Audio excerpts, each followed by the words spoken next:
This is Whitley Strieber. Welcome to Dreamland. Next week on Dreamland and for the next 2 weeks, Dannion Brinkley and I talk together publicly for the first time.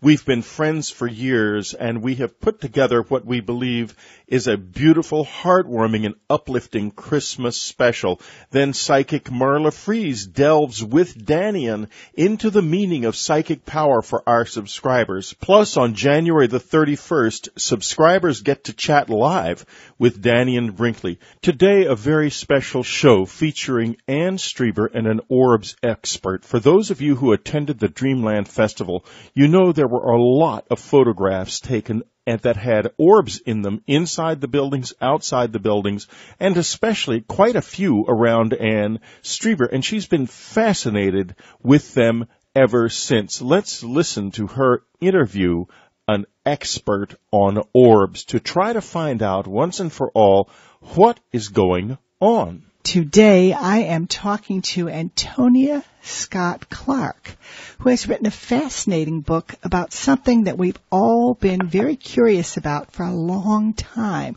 which are these strange orbs that show up in photographs, and people argue about them. Are they dust motes? And we recently posted a picture of me at the Dreamland Festival, and I was surrounded by orbs.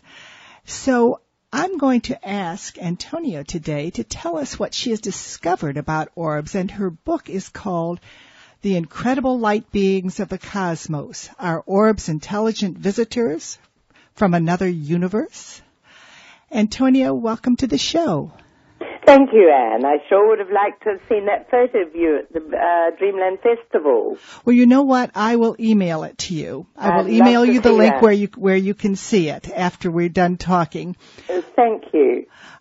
Now, this is a fascinating book. I wanted to say real quickly that we once had some people on who said that they were pretty sure that orbs were spirits of the dead, and they would actually go and photograph them and video them in mausoleums, graveyards, places where murders had taken place. But you don't think that's the case. What's your theory, and how did you come to it? Well, Anne, I have I've got several ideas of what they could be or would or might be. Spirits of the dead is certainly one of my possibilities, but there are many other ideas that I do have about these light orbs, light beings, as I like to call them, and they could range from anything from just simple blobs of intelligent or semi-intelligent plasma to aliens from another planet. So aliens from another planet, but, well, orbs have been seen making crop circles, and there's a very famous, in the UK, and there's a very famous video of this, and people say, well, no, this was made in Photoshop, but our science reporter on this show, Linda Moulton Howe, wrote a book called Mysterious Lights and Crop Circles a few years ago, and she actually saw this with a group of people. She actually saw this being done. She saw light orbs moving over a field, and then the next day, there was a crop circle. So the question is, are crop circles made from beings from other worlds? And if they're orbs, then maybe they are. What do you think about that? Well, Anne, I visited the crop circles last year, and I stood in one of the biggest of the new editions. And I am convinced by their sheer size and complexity that they are not made here on this earth. I believe that they are made from some other intelligence from another place. I tried to make a connection myself between the orbs and the crop circles, but unfortunately I didn't get any photos of orbs myself at the crop circles that day, and believe me, I was trying. But I would need to go back, I think, and probably spend several days there. Meditating in one or something. And meditating and concentrating on the light beings out at the crop circles. Having said that, I did take a photograph, and there was a large fog in it, and two great big streaks of light going in, shooting skywards. out at the crop circles, and that picture is reproduced in my book. Oh, I wanted to tell everyone there are wonderful photographs in here of orbs. I mean, the book's just full of photos. They're all black and white photos, and I certainly understand why, because color would have been much too expensive, but they're very clear. I think they're much clearer that way. And there's just photo and after photo after photo of orbs taken in all kinds of different places. Yes, and my orbs are extremely big ones, you will see. They're not just tiny little things. They're very, very big ones, and I consistently photograph these very large orbs, and none of my photographs, of course, have been retouched in any way. And if anybody wants to see how these photographs are in full color, well, they can go on my website, and a lot of the photographs from the book are reproduced there. Tell us the website. Yes, it's www.incrediblelightbeings.com, and that's all one word. Yes. Well, now, you have in here on page 65 a close-up of an orb, which is fast. It's all textured. This is the first time I've ever seen that. I think you're the only person who's ever done that. That's a fantastic orb, and that particular orb you're speaking about also is extraordinary because it was taken in full daylight, and it was taken in my garden, and it's also an extraordinary photograph for another reason, because the orb is actually behind the leaf in the foreground of this photograph. Oh, that's right, it is. I see that. I didn't realize that was a leaf. Behind the leaf, yes. Which means that it's not up against the camera lens, which means that we do have a spatial reference to this particular orb, and that rather debunks the debunkers, with their theory that these are spots on the camera lens or dust motes. And yes, that's a very big, bright, beautiful orb. It is also, as I did say, an orb taken in full daylight, which also disproves the theory which I'm reading in a lot of other books about orbs, that orbs only react to the flash of the camera. Yes, I've heard that too. Jogs them into life. I take a lot of daylight photographs of orbs. Well, now, it's interesting. People are always looking for videos of UFOs that they can feel are real, and they have the same test for those. If it goes behind a tree and comes out the other side, or behind a mountain, then it hasn't been photoshopped. Yes, exactly, and that's the same with orbs. I've got a very quick eye for them now, and I pick them up on TV programs, and if I'm lucky, I've recorded them, and it's the same thing. If they go behind a person's head or behind a pillar or a tree or something like that, it proves that the orb is in flight and moving and is not anything to do with the camera, such as light refraction or, light sunshine or anything like that. Yes. The video I was talking about earlier, they caught an image of an orb following one of them down the stairs. Have you ever had anything like that? Well, I'm very ashamed of myself. I hate admitting it, but I've never tried videos.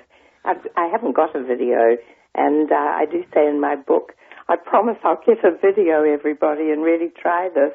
It's a matter of not waiting for the budget to be able to budget to have the video. But most of my photographs have all been taken on still cameras. And not expensive cameras or anything? Yes, I've got a very nice Canon 10-megapixel digital camera, and that was not a cheap camera. But I think you can photograph orbs on any old camera. In fact, my first orb photos were taken on an old dusty old Nikon, old reflex camera using 200 ASA film. So that's another thing. I was photographing orbs before the advent of digital. Now, didn't you say that you started noticing orbs when you were a child? I said that I started noticing orbs about 10 years ago, I think. As a child, no, not particularly, but I've always had, since I was a child, a big attraction for anything to do with the paranormal. I wonder if that opened you up to seeing orbs, because I sometimes think that it's a quantum idea, and we're just learning about quantum physics, but I sometimes think that we create our own realities in that way, and that if we are interested in what is called the paranormal, not a very good word for it, then we start experiencing the paranormal. What do you think about that? Yes, I agree with that, absolutely. And the rather strange thing here is that, my son, he also photographs orbs. Not quite with the quantity and consistency that I do, but he does definitely get some rather spectacular orbs, so it does seem to run in the family. And the deeper I got into it, the more exciting the whole thing became, and the more frequent the orbs, and the bigger the orbs, and the brighter the orbs. And as you will see right on the very last page of my book, voila, they turned up with writing in them. With writing in it? Did you get to the end of the book? Oh, yes. Oh, yes, I see it. Yes, that's right. It's extraordinary. I mean, there is a message there. Of that, I'm absolutely convinced they are here to carry a message. Now, okay, I'm looking at these right now. We read a lot of books for this show, and I've read this book a while ago, so I didn't remember that, but I've turned right to it. Yes. Now, were you able to decipher this word? I can't really. It's clearly letters. Yes, they're clearly letters, aren't they? Well, it was extraordinary because I took these in the Camargue, which is a very romantic part of France, in the south of France, right on the Mediterranean. And it's where the Crusades used to launch off to go to the Holy Land. It looks like biblical writing, too. I mean, it looks like the kind of writing in old Bibles or something, writing style. Yes, that's interesting. Know. And I was actually with a cousin at the time, and we were in a church, and I took this photograph with this strange writing. We went right round the church to try and find something that might cause the writing, such as a reflection through a stained glass window. And there was absolutely nothing there. But when I got back to my hotel that night, I suddenly had the idea the writing might be in reverse. So I took out my makeup mirror, and to my stupefaction, I saw that it actually spelled my nickname, which is Tony, from Antonia. So it wrote out my name. But it wrote it backwards, so you need to see it in the mirror. Yes, yes, exactly. And it was obviously on the back side of the orb when the photograph was taken, shining through it, but it was in reverse. And when I held my mirror up to it, I could see that it actually was my name. And several people have looked at that, and they do agree it does look like Tony, Toni. This is fascinating. Which is short for Antonia. Well, Tony or Antonia, we're going to have to take a break right now, but we'll be right back. This is fascinating. Thank you, Anne. You're listening to Whitley Strieber's Dreamland Online with guest host Anne Strieber. Don't miss Dreamland next week when Whitley Strieber interviews Daniel Brinkley, and our subscribers will get to chat with him live. Live chat is scheduled for January the 31st in the subscriber section. We're back talking to Antonia Toni Scott Clark about her photographs of orbs and her wonderful book, The Incredible Light Beings of the Cosmos. Are Orbs intelligent visitors from another universe? And we've been talking about the orb she photographed with her name on it. You know, I think a lot of these type of things, you may not agree with me, are kind of metaphors and that we're supposed to interpret. I wonder if reading it backwards isn't a message for you of some kind. I can't tell you what it might be. Oh, well, that's certainly something to think about, and I'll hold on to that thought. And have you got everything backwards? Yes. Do you think you've got everything backwards or something like that? Perhaps I always had everything backwards. But no, I do think that maybe I just caught that particular orb and it was perhaps spinning and And it has back turned, and so the writing was shining through in reverse. And I've reproduced it in my book as it was photographed in reverse, and then flipped it through so you can read it in it's the right way. And you can see that it's Tony written there. You know, the writing looks like old Hebrew or something. Oh, yes, that's it. It does look kind of Hebraic. Yes, it does. Yes. Yes, kind of square, boxy letters. Yes. And you also have pictures of, at least one picture of, well, you have several. You have a picture of some art with orbs in it, some ancient and some more modern. And you're pointing out that maybe halos were really orbs, because nobody really knows why people started painting halos or what they mean. But you seem to be suggesting that they might be orbs. You see, the halo we believe is to be a Christian symbol, yes, really, of Christianity or sainthood. But in fact, what perhaps a lot of people don't realize is that the halo predates Christianity by many thousands of years and was actually depicted in Greek, Roman, and Buddhist sacred art. And also gods, emperors, and various other holy persons were represented with the circular aura around their head. You know, our listeners do know this because one of our hosts is William Henry, and he is always, he talks about legends and myths in the past, and he's always pointing this out. The hieroglyphs have lots of halos in them. They're not quite in the same place that the medieval and Renaissance painters put them, but they're definitely there. Yes, well, if you, go into old Egyptian mythology, or Egyptian history, you'll see that the Ra, Hathor, and Isis had these cow horns. Yes. Carrying, some say it's the sun symbol, some say it's the moon symbol, but in fact it's circular, carried in cow horns. Now, take away the cow horns, and in fact you've got a halo on these ladies' heads, haven't you? Well, I'm looking at one right now, and I wonder if the cow horns kind of mean that they are carrying that orb around with them. It could well mean that, Anne. That's a very fascinating thought. And since one of the ideas you posit in this book is that orbs are our guardian angels, maybe that's what they were talking about, too. What do you think? Yes, I do. I think that the orbs are definitely intelligent beings, and I think the ones that, for me, the final proof came when those orbs turned up with the writing in them, and they had my name written in them, and it was strange. The book was actually practically on the press when this happened, and I was just in time to catch it, and I believe they knew that.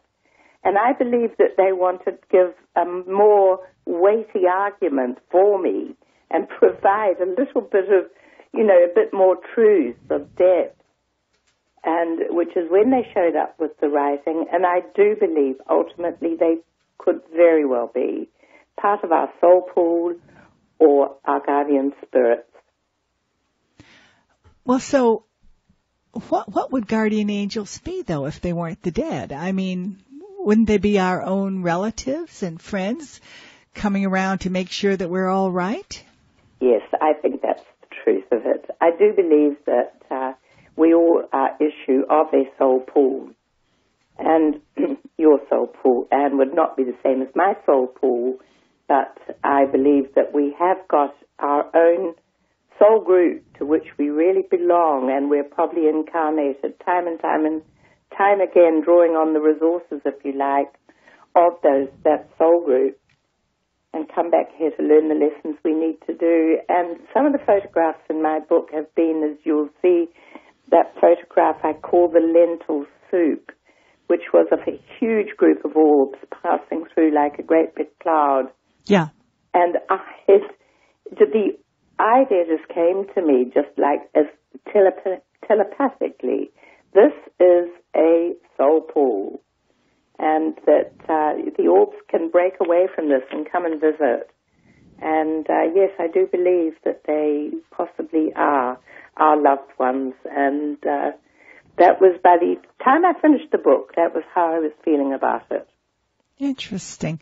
Do you know, it's, I had a, kind of a, funny little near-death experience about 4 years ago, and ever since then I have received telepathic messages occasionally, which I call intuitions, and I think they should be listened to.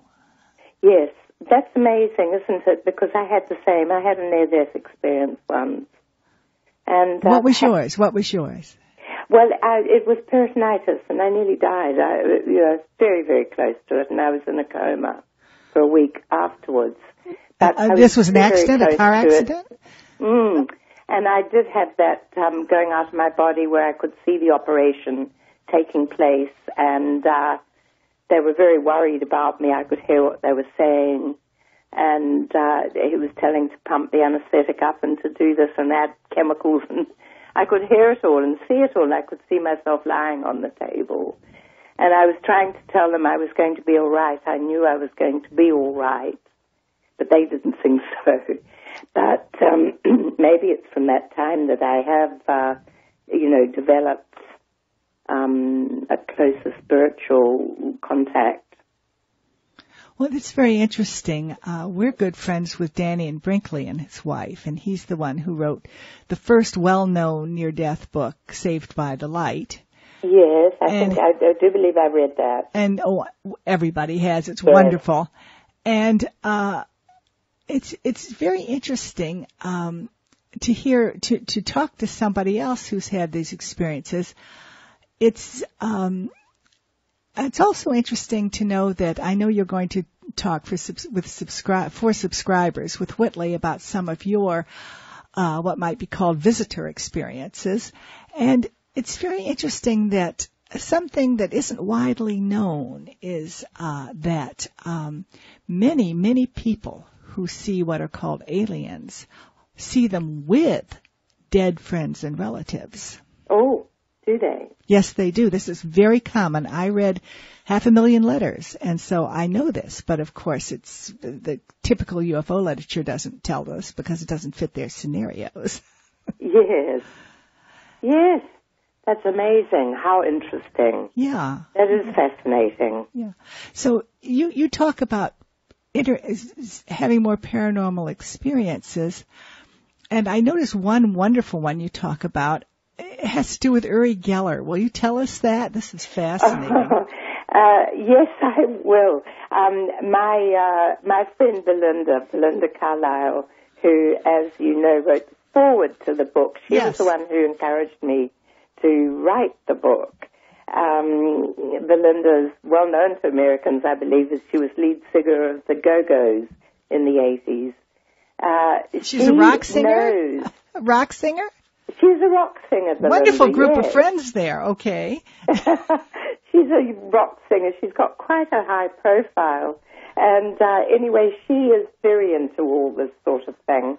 And she had seen my photographs of orbs, and she was the one who said, look, Antonia, you must get all this written down, because even if you get all these beautiful photographs in one place, they're safeguarded and recorded all. Even if you only write the book for yourself, do it. So I got going, but Belinda knows Uri Geller. She and her husband have met him several times socially, and he's performed several little party tricks for them, mostly for their 14-year-old, as he was at the time, son. And she was telling me about this, and she suddenly stopped and said, Antonia, I best stop talking about him. You know, he is the real deal. And every time I talk about Uri Geller, something weird happens. And folks, we're going to take a break right now, and we're going to find out what weird thing happened when we get back. You're listening to Whitley Strieber's Dreamland Online with guest host Ann Strieber. Hi, this is Ann Strieber, and I'm back with Antonio. And Antonio, tell us what weird thing happened after you and your friend, the ex-rock star, were talking about Uri Geller. Thank you. Yes, so after Belinda said she was very nervous, it always made her nervous talking about Uri Geller because weird things happen. I got home and imagine my surprise when I looked on my kitchen bench and there is a bent spoon. And not just bent, twisted and distorted on my kitchen bench. So and you just left it there. It was a normal... In America, don't you? And so a little bit later we were telling someone else about this weird thing that happened with the spoon. And Belinda said, Antonio, we better stop talking about him. You know what happened the last time. Sure enough, I went home and there was another spoon in my dining room this time, totally twisted and bent. And this happened 3 times, Anne, and so we discussed Uri Geller no more. But I have a lovely collection of Uri Geller spoons on display for anybody to look at in my dining room. This is fascinating. One of our Dreamland hosts, psychic medium Marla Fries, holds cutlery bending sessions, I guess you'd call them. And it's quite amazing. It's very hard to do yourself. I mean, you can take a cheap fork and bend it. And I used to be always a skeptic about this because I thought, well, all they do is they use these inexpensive stuff, and that's easy to bend. But it's not easy to twist. And I mean, the things they do, it's impossible to do those things. It's certainly not easy to twist and bend, no. And tie them all up in knots. It's like the crop circles. Yes. You can you can make a simple one, and some people do, but you can't make those intricate woven things. No, I must say I was on the internet today looking at the crop circles for the beautiful new calendar that is coming out this year from England on the crop circles. We sell that in our store. Have you? Yes, we sell. You know the calendar. Oh, yes, we sell it every year. It's by Lucy Pringle. That's exactly right. And I've got Lucy Pringle photographs in my book because she very kindly allowed me to reproduce some of her photographs, crop circles, in my book.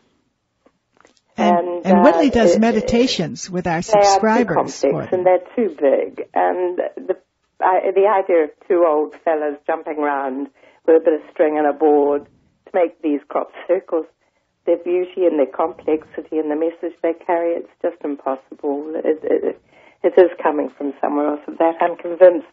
And you have to go there and stand in them and feel the energy to know that they're just not of this world.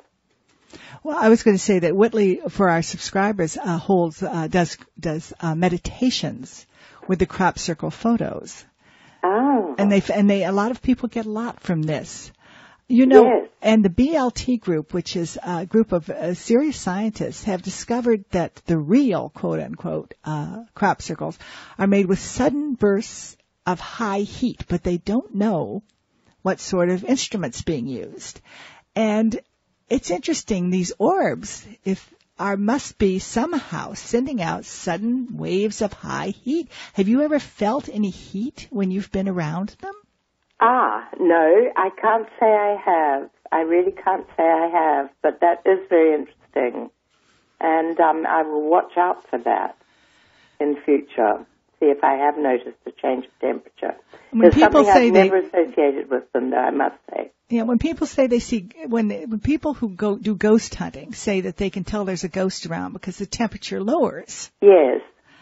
And but if these orbs are ghosts, it's very strange. There's something to do with the temperature, but I haven't figured out what it is yet.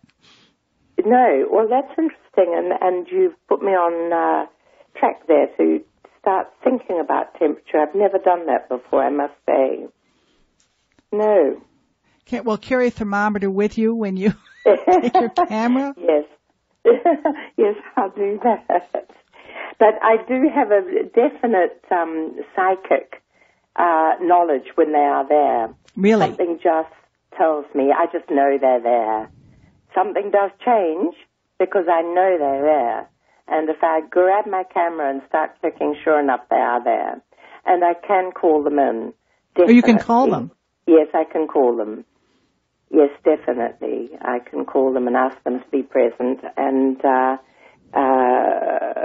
definitely. And also, I do believe that you will probably start photographing them now, or all your listeners will suddenly start photographing them, because I believe that I'm a sort of a link with them, and I think they want to be known. I think they want to be more widely known, and I think I'm like a medium. I'm a link between them and the populace in general, to bring their message to the populace in a very gentle, loving way.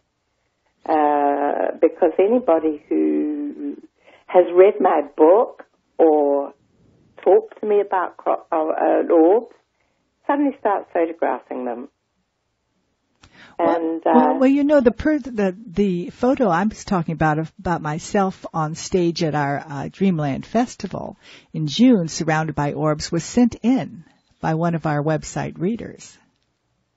Ah, was it? Yes, it was. Yeah, well, neither of us took it. Yes. And they sent it to us. But you know what's interesting too is that I keep referring to UFOs and visitors because that's Whitley's expertise. But of course. You know, we've discovered that there are catalysts in that world, too. You speak of yourself as a catalyst. I remember when we would have people, when we had our cabin out in the woods where they kept appearing, we would have people say, well, I want to meet the visitors. And then sometimes they were sorry. But so what we would do is we would have groups of people up, and we would also invite people who had had a lot of visitor experiences, because we noticed that they would act as kind of mediums or catalysts. And so that other people who usually didn't have these experiences could see them. So I think that there are people like this. You might even say you're carrying some kind of virus around, but whether it's a good or bad like virus, I don't know. I say in my book even, it's a contagion. Yes. Now, I can tell you too, Anne, about Whitley's book, Communion, right? I read that book. He wrote that a long time ago. Communion, yes, about over 20 years ago, yes. 20 years ago, and I read it when it came out.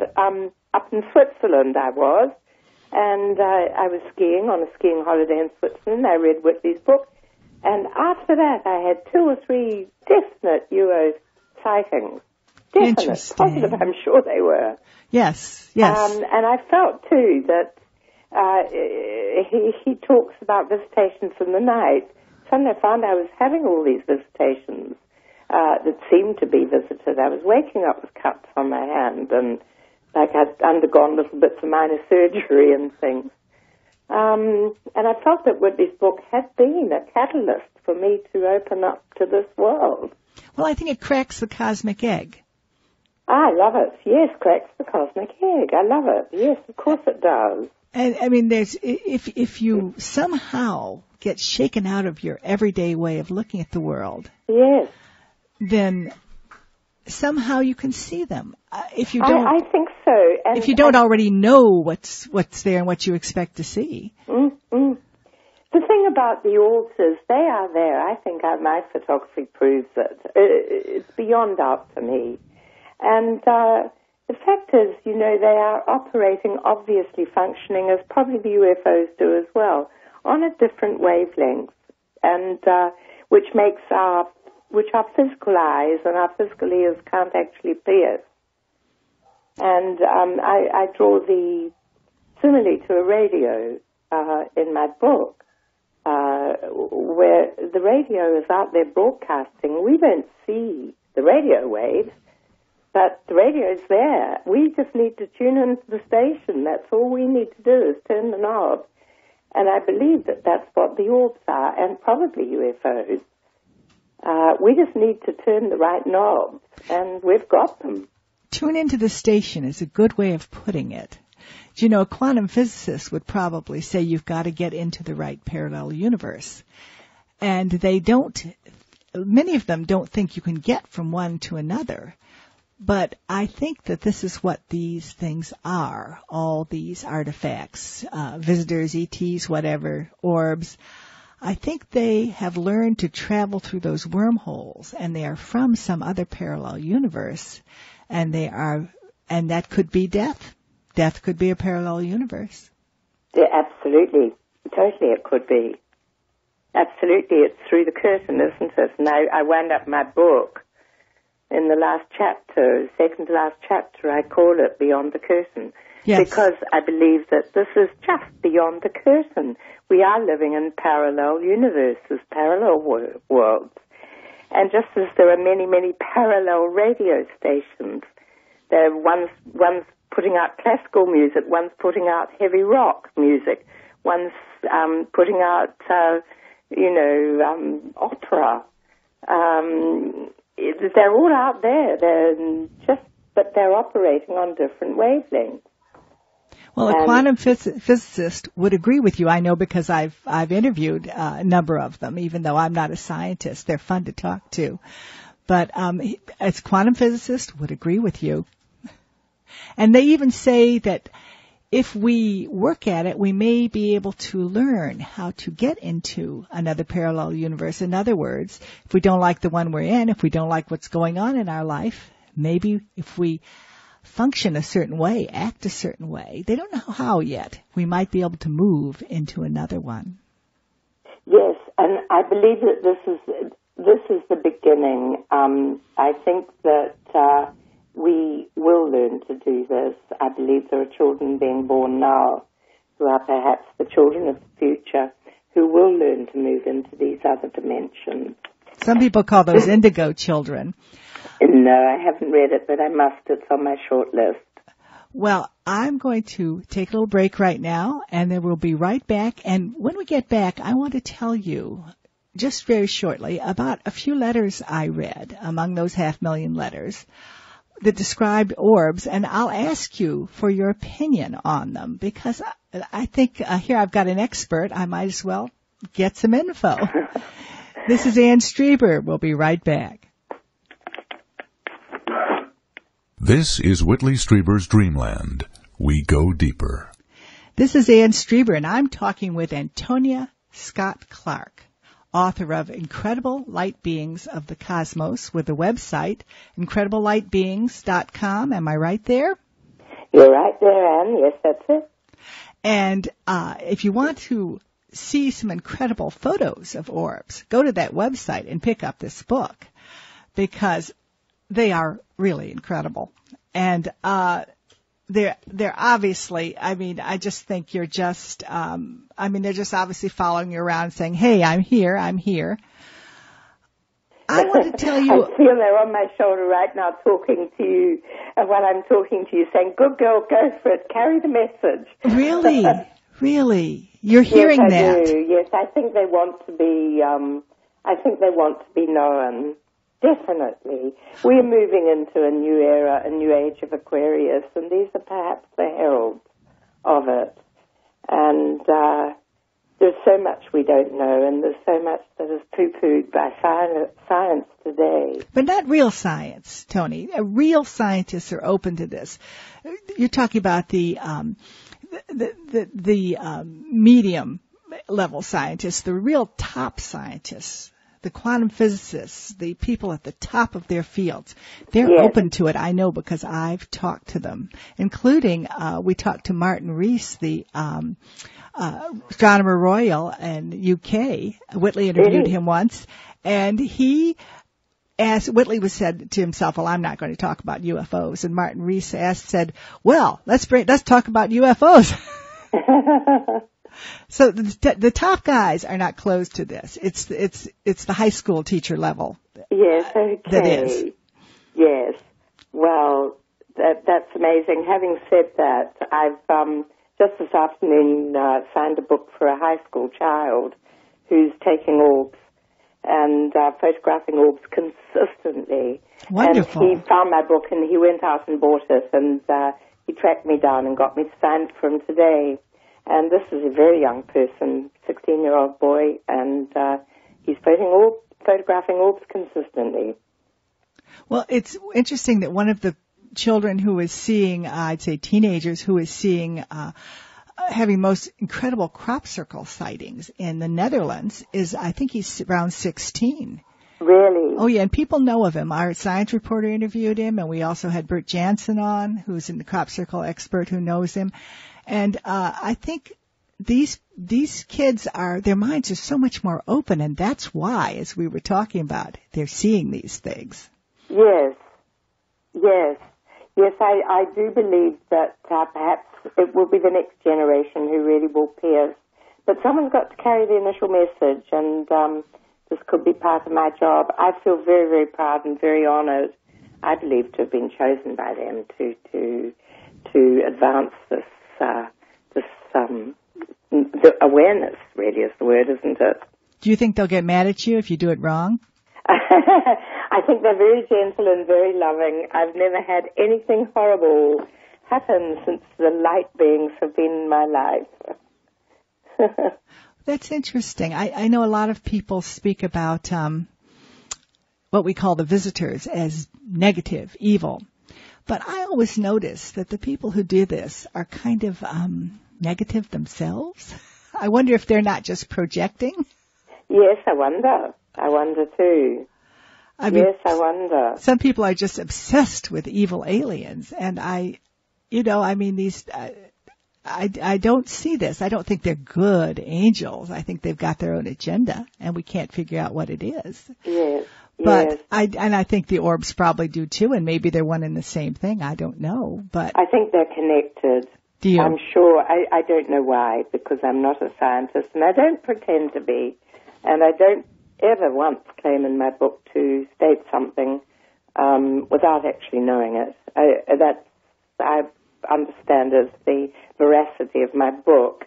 I don't make wild claims that they're this, they're that, they're the other thing. Oh, I don't like books like that. I never interview people like that. It's just opening other people's awareness and getting them to accept that there is something out there happening and that we better sit up and take notice.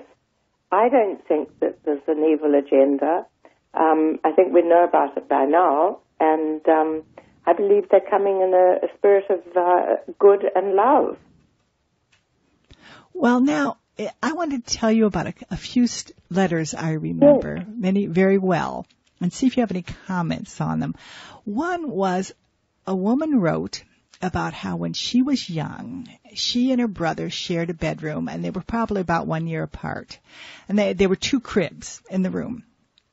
And she remembers waking up very early one morning because she heard her brother laughing, and she looked, and he was surrounded by multicolored balls of light. He couldn't talk yet.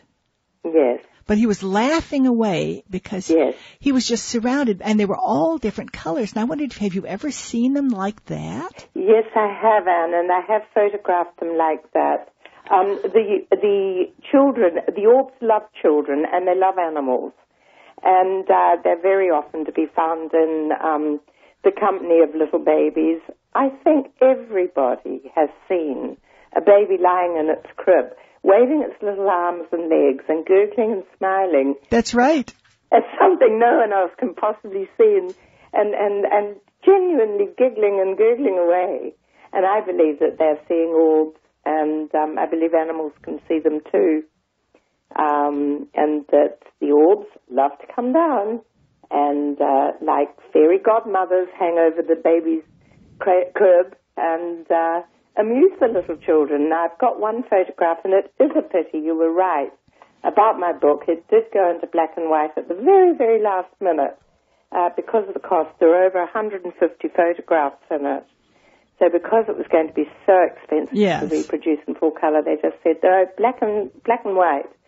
But I did have photographs in the book of a child, a beautiful child, the son of an old school friend of mine. I should say the grandson of an old school friend of mine. And he had a beautiful pale green, a beautiful pink orb beside him. And they can change color, and I do believe they turn on pretty colors to entertain children and animals. I wonder if the different colors mean different things, if we could make a study of that. You know, I bet that's true. Yes, I do believe it probably is, and I do think that turning on pretty colors for children is is definitely one of the things that they can do, and I've seen them variously. Silver and gold and blue is common, and they have auras, and I've even seen a red orb, so that's very rare. But to interpret these colors, I haven't really got round to that. But I mean, does a pink one, is that a being with a different message than a blue one? Well, I think that the pink ones come into play with children and animals. And in the book, I've got lots of photographs of animals with orbs. And in the original photographs, they are all pink.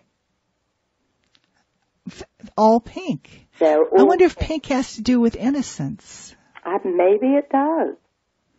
In other words, maybe if you're innocent, or maybe if you ought to get more innocent. Yes, or pink and pale green, for example, which seem to be the colours which are favoured around children. Maybe they're the colours you'd give to a baby. Mm-hmm. You'd give a baby plastic toys, wouldn't you, in pale colours and pretty pinks and blues. Well, pale green is like a young leaf, and of apple course green. the baby is green. young. Yes. Leaves get darker green as they get older. Yes, maybe they do, but most common colour is white. Without doubt, it's totally white.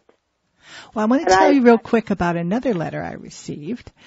Was a man was walking along the beach, or sitting on the beach, I forget which, and he saw these were clear orbs, like clear balloons or like bubbles, but they weren't bubbles, coming out of the ocean. Yes. Have you ever heard of them? Yes, I have. And anybody who's a marine diver, which is not me, but a marine diver, will probably report that they get perfect orbs underwater. You mean with underwater cameras? With underwater cameras, yes. Underwater photographers diving to photograph sea life. And very often, if you are watching a sea program on television, underwater program of sea life, you will see dozens of orbs floating by. And these aren't the bubbles from their breathing apparatus? No, I don't think, no, definitely not. No. There's no confusion, because the orbs have a look about them which couldn't be confused with air bubbles. And I can quite understand that the person who wrote to you saw them coming out from the sea. I could say, yes, I believe that they can probably do that. And he's a very lucky gentleman if he can see them with his naked eyes. And not have to use a camera. Who wrote to you, who saw them with her brother's crib, around her brother's crib.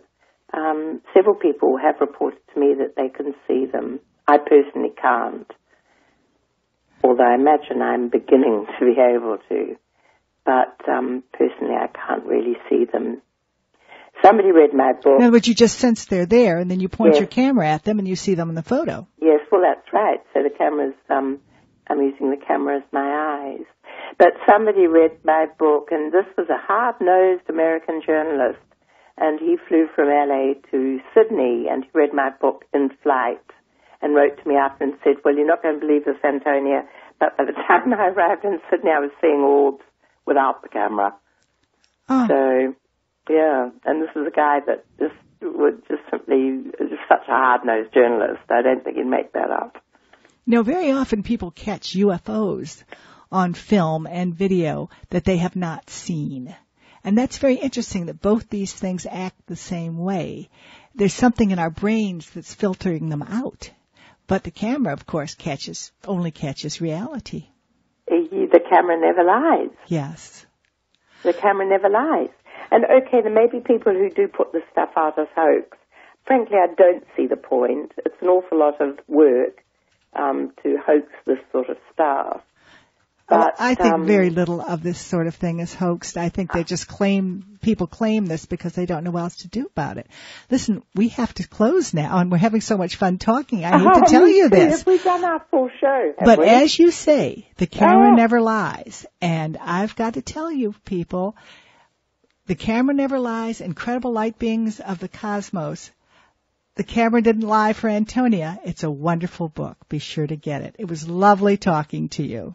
It's been a great joy and a great honor being on your show, Anne. Thank you so much for inviting me. Thank you. This is Whitley Strieber's Dreamland. Next up, Linda Moulton Howe. Last week, Linda Moulton Howe took us to Ohio for one of the most extraordinary, down-to-earth reports about a high strangeness sighting event. I'll never forget it, and I'm sure you won't either. If you haven't listened to last week's Dreamland, do not miss it this week. More high strangeness as we go back to Erath County, Texas, the scene of so many UFO sightings over the past few months. And now somebody is speaking out. It's going to curl your hair. Last week we dropped teeth. This week we're curling hair. Linda Moulton Howe is our Emmy Award-winning science reporter. On her website, earthfiles.com, every day she brings you the facts others dare not. Here she is from Albuquerque, Linda Moulton Howe. Thanks a lot, Whitley. And it was almost 1 year ago at the end of January 2008 that I flew to Texas to talk by myself with eye-to-eye eyewitnesses and see videotapes, photos, and sketches of the many unidentified aerial craft sightings reported that month over Stephenville, Dublin, Selden, and Glen Rose. That's a group of rural towns southwest of Dallas-Fort Worth. And one of the most respected eyewitnesses was Leroy Gayton, Erath County Constable for Precinct 2, officed in Dublin, a town of about 4,000 people, only 8 miles southwest of Stephenville. Stephenville is the larger Erath County seat with about 15,000 residents. Leroy Gayton himself had watched from his Dublin, Texas home as a disc-shaped object was spinning and, as Leroy put it, throwing off different colors in the sky. But the most dramatic incidents that he told me while I was there were the close-up encounters of 3 fellow police officers from Erath County between 7 to 7:30 p.m. on January 8, 2008. And that was the first well-publicized night that made national and international news after 36 people or more reported spinning lights jumping around in the sky, and even aerial craft that seemed to change shape, morphing in the sky. Leroy told me that none of the Erath County police officers would speak on the record because each was afraid of losing their job or public ridicule or both. Leroy told me he had also heard that someone in military authority wanted to see a dash cam video that the sheriff was holding from one of the officers' patrol cars. But when Stephenville reporter Angela Joyner finally was given a copy of the alleged dash cam video by the Erath County Sheriff's Office, the tape did not show any of the dramatic events described by the officers, leaving the question, what videotape went to Angela Joyner, and what videotape may never yet have been seen? Now, for the first time, I have been able to interview one of those police officers. He still wants to withhold his name to protect his identity and asked me to call him Greg. Here now is Erath County Police Officer Greg describing what he saw with his own eyes in downtown Stephenville, Texas. It was January the 8th. I had just came on duty. I work a 12-hour shift from 7 p.m. to 7 a.m., and I was driving toward the east on South Loop, which is a loop that loops around the city of Stephenville. I was starting to crest the top of a railroad overpass, and as I got to the top of that overpass, raised quite a bit. I can see, halfway across town from on top of the overpass. I was looking to my left toward the downtown Erath County Courthouse, and I saw a large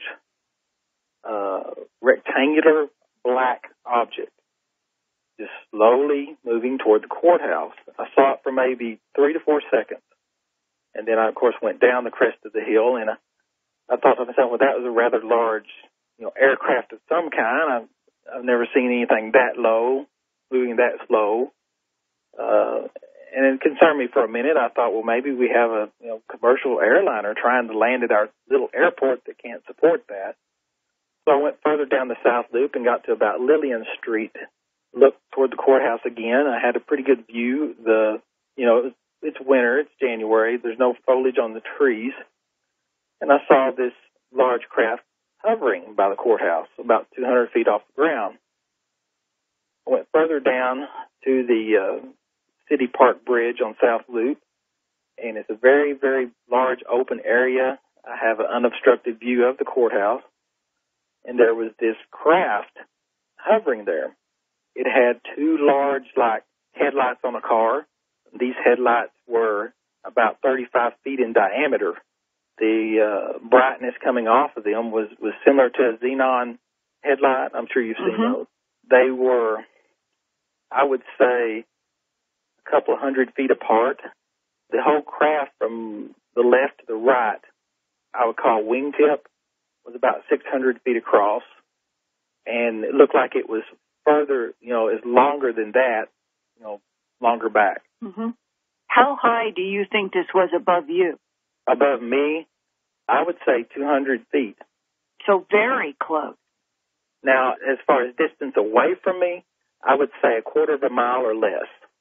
Okay, so low, but at least a quarter of a mile away. Yes. And you are judging this enormous size of 600 feet in diameter and 35 feet diameter headlights. Yes. Compared to what around you gave you that judgment? Well, the courthouse itself and the area that it was at, I could go back and go block for block and get a good measurement of the size of the thing. And to me, it looked like you could put 4 or 5 commercial aircraft wingtip to wingtip across the front of it, that large. And at that point, is it completely stationary? Yes, not moving. I reached over and grabbed my camera. I swiveled the head around, looked in my viewfinder. All I got was washout on the windshield and also the bracing on the window from the hood down to the dashboard. Mm-hmm. It was right in the way. I was in the left-hand lane, so I couldn't stop. There was cars behind me, cars beside me. I really wanted to stop and just turn my car facing it and film it, but I couldn't. It was too dangerous for me to do that. So I proceeded up to Graham Street and made a left. At Graham Street, when I turned, I'm looking directly at this craft. At this point, it starts turning up at a 35 to 40 degree angle off the left wingtip. It rises there for about maybe 3 seconds, and then it goes completely 90 degrees and starts moving away from me. And if I understand, you're saying that this huge object pivoted from one wingtip up 45 degrees and then a full 90 degrees without the wingtip position moving. Right, without it dipping low. Incredible. Yeah. And at this point, another light comes on in the center of the craft. So you have now, instead of the 2 headlights, you have 3 identical. And it starts pulling away. I reach up and grab my radar, swivel it up into the sky, turn it on, and I got a hit. It showed 27 miles per hour and accelerating. It got to about 33 miles per hour, and I lost my lock, which meant, it's moving so far away I can't get a good lock on it anymore. At this point, it accelerated very fast. It went all the way across town within 2 to 3 seconds. So we're talking 150 miles per hour, like that. And then it veered to the left in the 90-degree angle. It just veered a little to the left and just kept going. And it got out of range where I couldn't see it anymore. At this point, I grabbed my mic and started to call it in. And then I realized, how's this going to sound on the radio? I'm basically a new officer. I haven't even worked there a year. I'm still on probation, and I didn't really know how my supervisors were going to take it. I knew I wasn't the only one that saw it. There's people in front of me. There's people behind me. I knew other people had just seen it. So I just put the mic back down. I didn't call it in. Later that evening, we met with some other officers in the area, and I asked them if they saw, this large craft lumbering around town. And one of the officers said, no, I didn't, but Officer Gayton saw something in Dublin. And that's, of course, when I got a hold of Constable Gayton, and we started, talking about it. And about a week later, I was at work, and one of the officers said, hey, I know you saw something. I said, yeah, I did. He said, there's two other officers here that saw it too. So he got me in touch with them. We all met. And we decided to do our own little, just a little investigation. One of the officers was at his house when he witnessed it. The other officer was going home from work. He gets off at 7. He drove directly underneath it, when it was about 200 feet off the ground, to the south of Stephenville, out in the county, on a farm and market road. The other officer was at home. He was in his backyard. He lives kind of up on a ridge. He said the craft was lower than him in a valley, and it started going up a ridge across from him. On top of this ridge was a telephone pole, and underneath the telephone pole was a pickup with his headlights on. As the craft went up the ridge, almost hitting the pole, he said it just barely cleared it. It went directly over that pickup. We've yet to find out who that is, by the way. But they had one fantastic view of this craft. But that officer saw the top of it. And that's where we got the drawing for the top of the craft. The other officer drove beneath it, and that's where we got the color and the what it looked like from underneath. Now, when I saw it, it was blacked out. It had some kind of cloaking capability. It was so blacked out, it was darker than the sky around it. And it gave, just a little bit of a silhouette. It had, and also when I saw it, it had two towers on the top, about 40 foot tall, 30 to 40 foot tall. They had strobe lights on top of them. And they sporadically strobed. And there was 3 towers underneath it hanging down, 30 to 40 foot tall. And they strobed white. Now, when I first saw this, they were strobing, like I said, sporadically. Then, after a minute, they completely stopped strobing, and the only thing you could see was on the very, very far wingtips, left and right, were 2 little red steady lights, and, of course, the big, massive headlights. And when it left, you could still see a silhouette of it, as it's leaving in the distance. And it was, blacked out more or less. Could you or any of the other 2 officers hear anything from this craft? We heard no noise. I rolled down my window, and I didn't hear any noise. Of course, I had highway noise around me, but I heard no jet engines, no, roar of an airplane engine, nothing like that. The other 2 officers didn't hear any noise either. But they were able to see color. It had lit up its color. And also the officer that drove underneath it was so close, he said it had no rivets, but it had a texture, like a large canvas-like texture to it with an olive green color.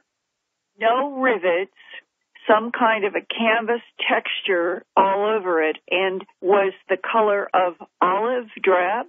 The color, it's the color of the graphics I sent you. That is correct. And he said the canvas texture to him appeared to me metallic, a metal, but it had the rough pattern design. And it is interesting that in Empire, Ohio, that case, the truck driver said that it looked like if you cracked open coal, you could see that kind of crystalline structure. I have talked with another security guard, and she drew for me what would be closer to canvas. And now you're saying that on January 8th, Above Stephenville was this gigantic object, also with a textured canvas-like surface. Correct. But metallic. Right. Now, since January, and we're talking on December 8th, so it's almost a year later, have you had anybody off the record from military or intelligence come to talk with you about what you saw? No. Nobody's come forward. Nobody's talked to us. Do you find that strange?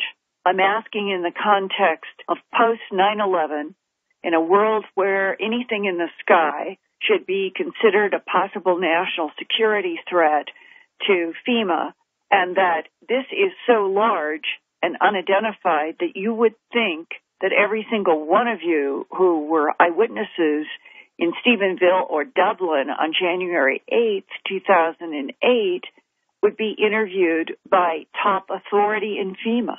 Yeah, that you put it that way, yeah, that does seem kind of odd. You know, if it's a military experimental craft of some kind, I don't see why they'd be flying it over a populated city. That certainly doesn't keep it secret anymore. If it's not, then it is of some sort of concern. And is there any evidence anywhere on this planet that any nation is making something that is 600 feet in diameter and completely silent and able to stand still in the air? Not that I know of. Nor me. So it is truly a aerodynamic mystery, let alone what is the source. Definitely. And I am hoping to hear from the person in that pickup truck last January 8th, 2008, that Officer Gregg described as being right below the huge craft. If you are out there, and you can contact me at earthfiles@earthfiles.com, I would like to talk with you either on or off the record.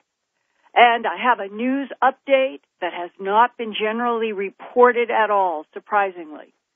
On November 18th, 2008, 1 week before Thanksgiving, between 7 and 7:30 p.m., back in Stephenville, Texas, a couple was driving and called 911 to report that a brightly lighted aerial object was pacing their car and seemed to be making aggressive movements toward them in their car. The wife was hysterical, recorded as hysterical, and Officer Gregg told me that he had received at least half a dozen other eyewitness reports from the November 18th encounters, all describing a similar kind of craft near Stephenville, a different kind of craft, not like the huge one over the Erath County Courthouse, and not like the glowing pod or the triangle in Ohio. Who, what, and why does all of this persist in the same cluster of towns about an hour northwest of Crawford, Texas, and the George Bush Ranch? Is there any connection, or is it just a coincidence geographically? And for those people since November 18th, 2008, living in the Stephenville region, who may also have encountered other aerial lights but are afraid to come forward, I am hoping that you will contact earthfiles@earthfiles.com, because there may be a great deal that is happening in the skies that would be very valuable for the general public to know. And I can always interview you, as I have done the officer tonight or today. I can interview you without using your real name or your real location. I stress this because I feel that there is so much that is happening in the skies, and when people don't share, the rest of us, I think, are weakened by not knowing. And Whitley, I find this description by this police officer to be one of the most extraordinary official descriptions of something that is outside anything that I know on Earth that is being built. Linda, I could not agree with you more. I think it is truly extraordinary and in a way disheartening, because we have these events taking place in our world, and yet no matter what happens, the lie by which most people in this world live continues. And I just have the feeling that the truth about this is central not only to the way the universe works and our understanding of it, but to our own meaning and our future as a species. I think that if we continue to deny this, the more we continue to deny it, the deeper the hole we are ending up in gets dug. That's how I feel. And that's why I keep doing the work that I do at Earth Files and radio and television and books, and it's why you are doing Dreamland and books and the work that you're doing. I think that there are some of us who have been exposed enough to real, honest people who are dealing with phenomena that are affecting really the entire planet. But right. We have governments that, for reasons that are still not clear, are maintaining policies of denial in the interest of alleged national security. And I say there is no national security by any government that is built entirely on deception and lies. Of course, unless it isn't them, unless it's being compelled from the outside. That's the thing that bothers me the most, frankly, Linda, is the idea that whoever's here is compelling them to silence. Now, that said, it bothers me, but I don't think it's true. I think what happened is this. I think that something occurred in 1947, and these things began flying around, and as we have discussed on this show before, President Truman, and I've discussed extensively with Frank Ficino, and now we have corroboration from the British Ministry of Defense a few weeks ago, we started shooting at them. Right. And I think that this is a disaster of absolutely enormous proportions. And we have been isolated here and are being looked upon as a kind of animal because of that. And Whitley, the greatest irony that I feel right now is that in December of 2008 comes out in movie theaters in the United States and will soon be around the world, the remake of The Day the Earth Stood Still, the 1951 classic with Michael Rennie. And when you look at what was the bottom line of that story, and it was that you had Klaatu, an extraterrestrial from someplace else in the universe, coming in a craft with a very skilled robot named Gort, and that at the end of the film, after the demonstration that they could bring down entire electromagnetic grids if necessary, that what Klaatu is doing is he warns the people of Earth that they can either abandon warfare and peacefully join with other nations or be destroyed. And at the very end of that film, Klaatu says, quote, "The decision rests with you." And then he and the robot Gort get into the silver disc and take off. What an extraordinary film to have come out in 1951, basically condemning war, condemning violence. And now, here we are in 2008, the United States is in two wars it doesn't know how to get out of, with all of us facing a very sticky, perhaps fragile future, both in global climate as well as warring issues. And this film is back out in December of 2008 with this same message. You are being warned. If you do not change your ways, you will be destroyed. The decision rests with you. It's possible, Whitley, and you suggested it, that underlying all of the last 60 years of interface, at least with UK and British and U.S. governments, they have understood they were dealing with something that they called interplanetary. But they began to attack it when all along it may have been here originally to try to guide this planet away from atomic warfare. Well, Linda, and we are getting closer and closer to atomic warfare. I have a book coming out in February called Critical Mass, which is a thriller about the danger of atomic terrorism. And we have a situation where there was recently a report, I believe, from Harvard saying eventually it's going to happen. And the president, the new president, has said it's the most serious terrorist threat there is. And it may happen, and I often wonder if an atomic weapon is blown up in the middle of a big city again on this planet, if that may mean that somebody steps in. But I got it bell clear from the visitors I encountered that if they have to step in, none of us, not one of us, is going to be happy with the result. It is going to be very, very hard unless we do this ourselves. And Linda, we have come to the end of the show. Today, we are just starting the Christmas season. Today is the 20th.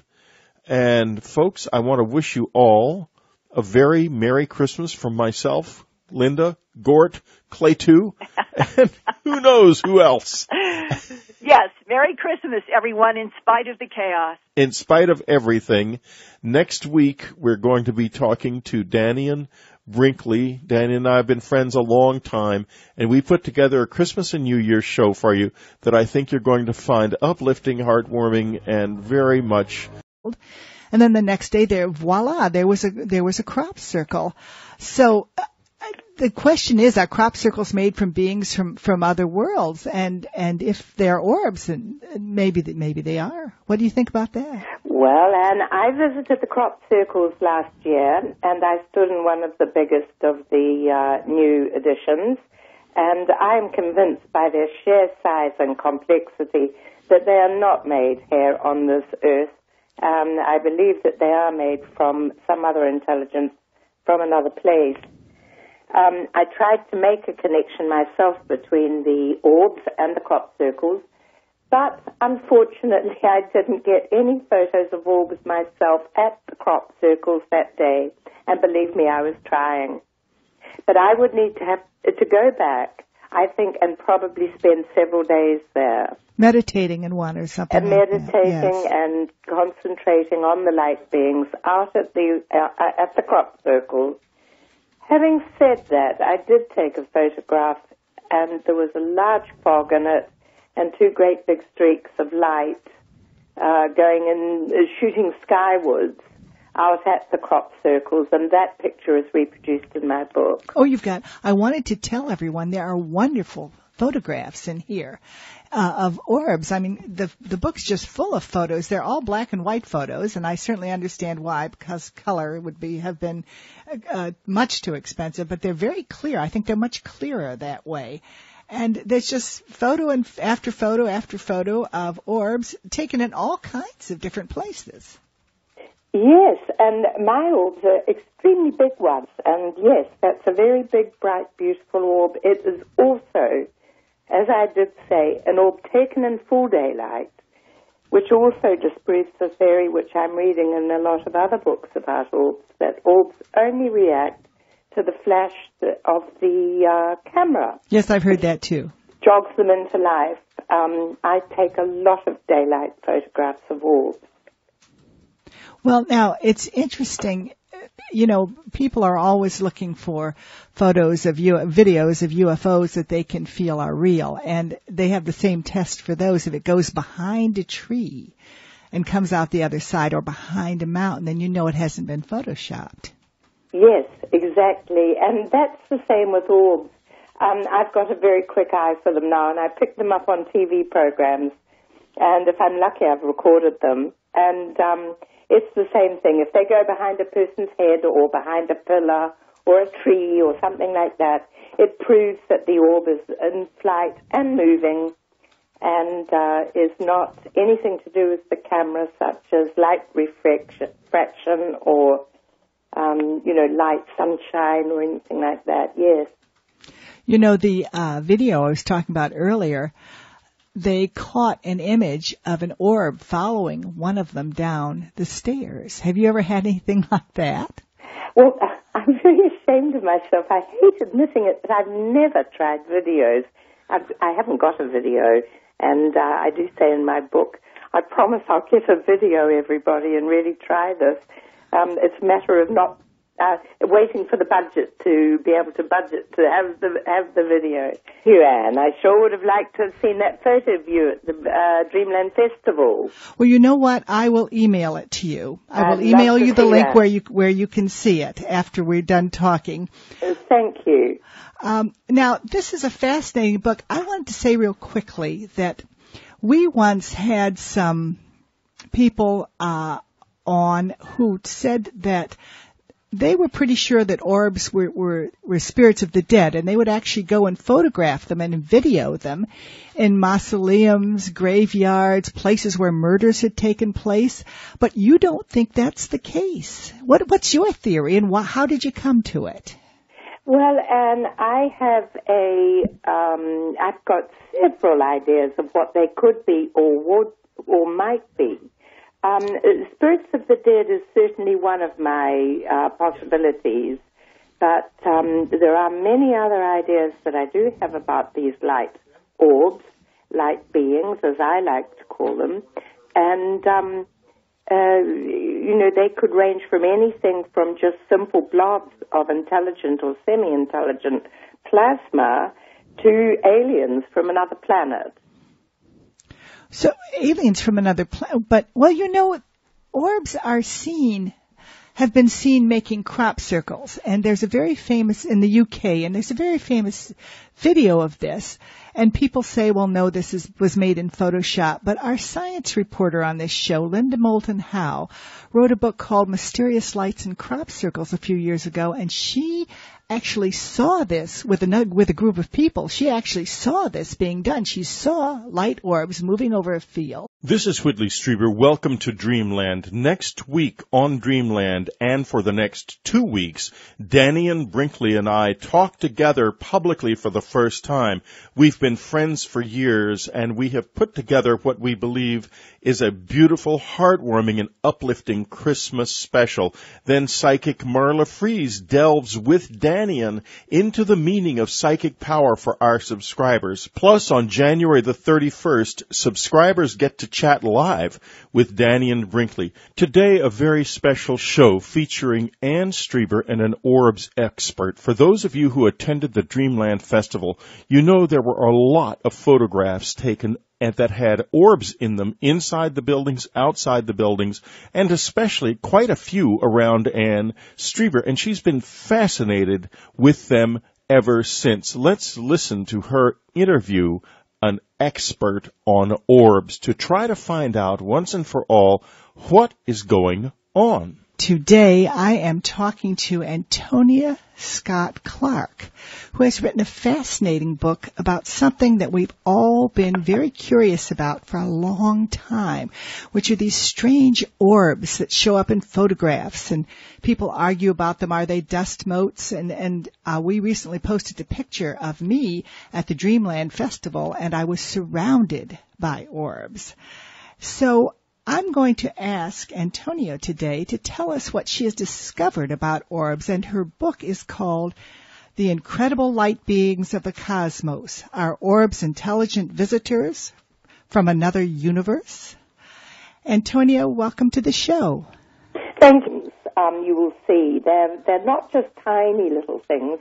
They're very, very big ones, and I consistently photograph these very large orbs. And none of my photographs, of course, have been retouched in any way. And if anybody wants to see how these photographs are in full color, well, they can go on my website, and a lot of the photographs from the book are reproduced there. Tell us the website. Tell us the website. Yes, it's www.incrediblelightbeings.com, and that's all one word. Yes. Well, now, you have in here on page 65 a close-up of an orb, which is fast. It's all textured. This is the first time I've ever seen that. I think you're the only person who's ever done that. That's a fantastic orb, and that particular orb you're speaking about also is extraordinary because it was taken in full daylight. And it was taken in my garden And it's also an extraordinary photograph for another reason, because the orb is actually behind the leaf in the foreground of this photograph. Oh, that's right, it is. I see that. I didn't realize that was a leaf. Behind the leaf, yes. Which means that it's not up against the camera lens, which means that we do have a spatial reference to this particular orb. And that rather debunks the debunkers, with their theory that these are spots on the camera lens or dust motes